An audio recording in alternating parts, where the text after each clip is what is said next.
Próximo. Na Revolução Industrial, o que a gente diz?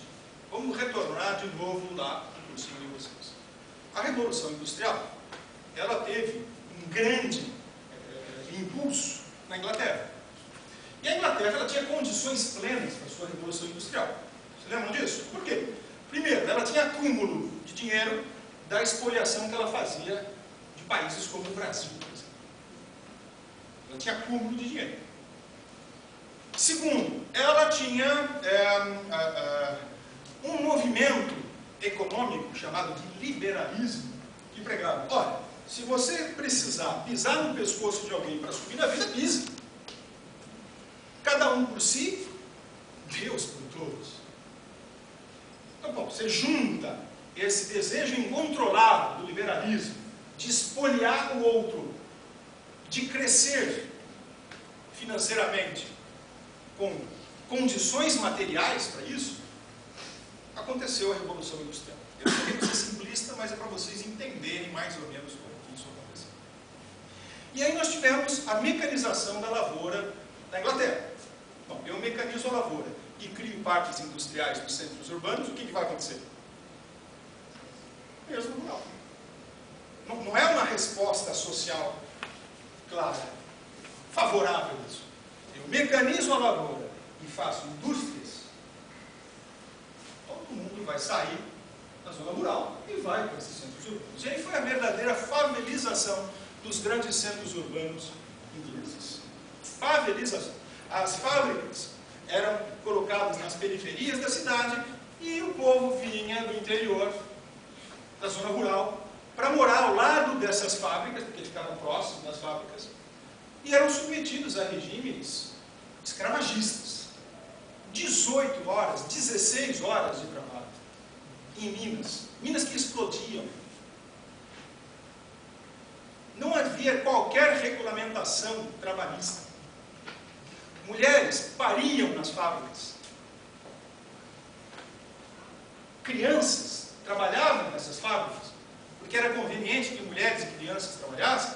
Por quê? Porque se paga menos a mulheres e crianças do que a homens.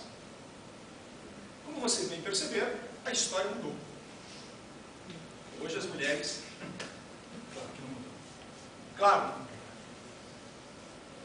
E aí o que se percebeu? Se percebeu, uma coisa curiosa, que através de uma grande epidemia de cólera, que teve em 1834, eles perceberam o seguinte: curiosamente,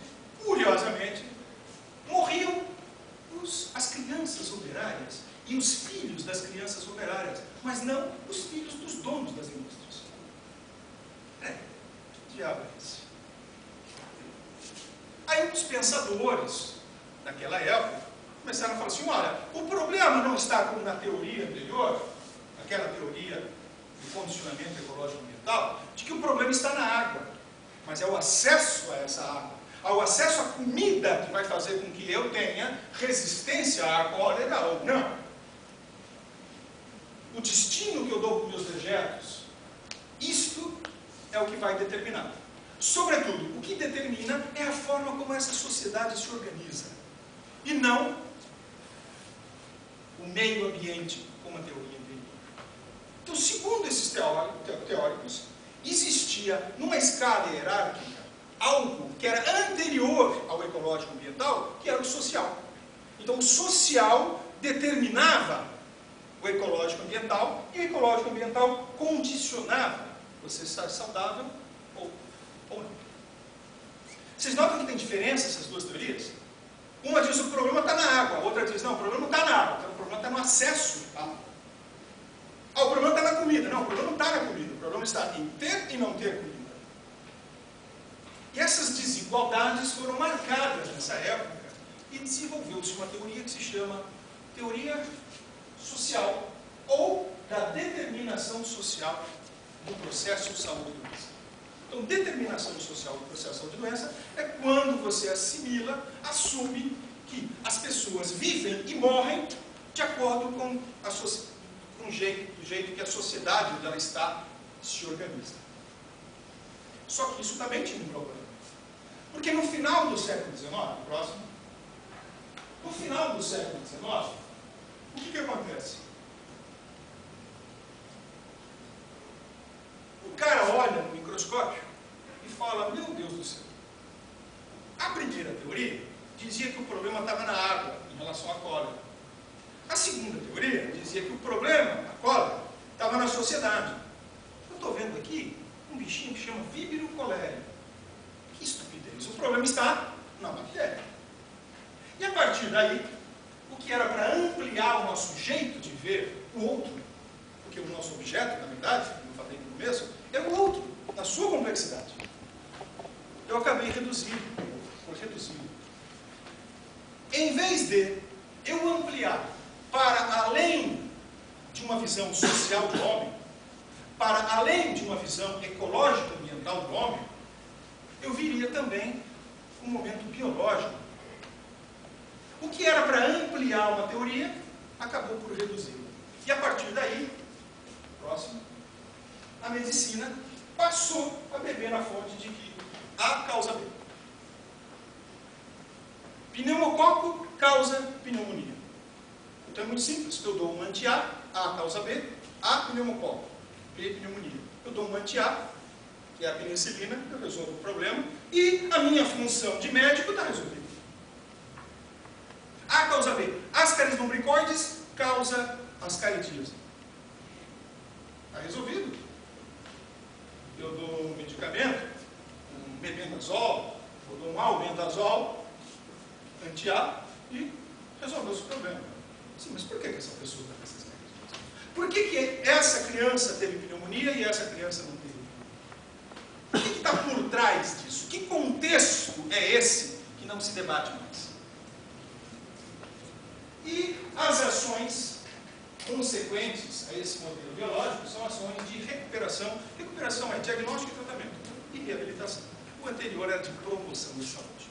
Eu promovo saúde quando eu mudo condições da sociedade. Eu recupero saúde quando eu faço diagnóstico e tratamento de algum doente. Próximo. Só que nós estamos vivendo uma crise.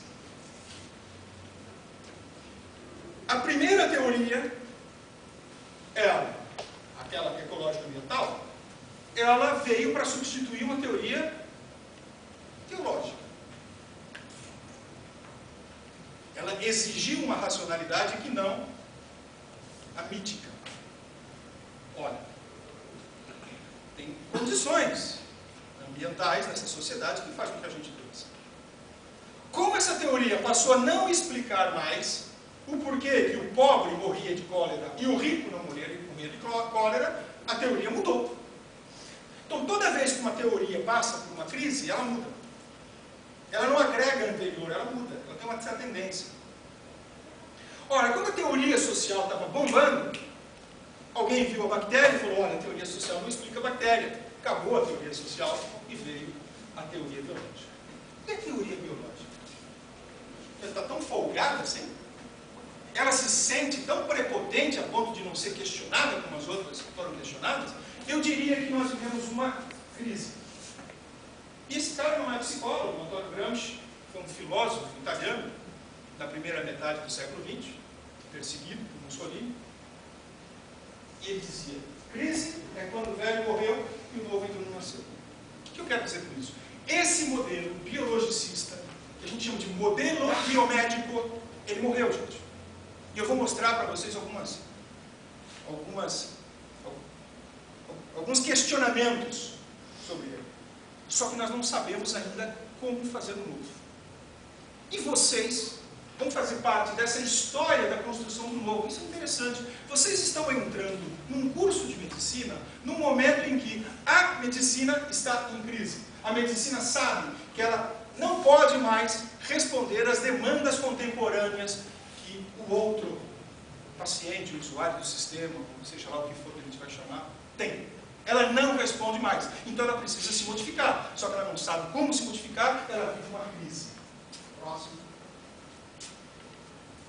Alguns desafios aos teóricos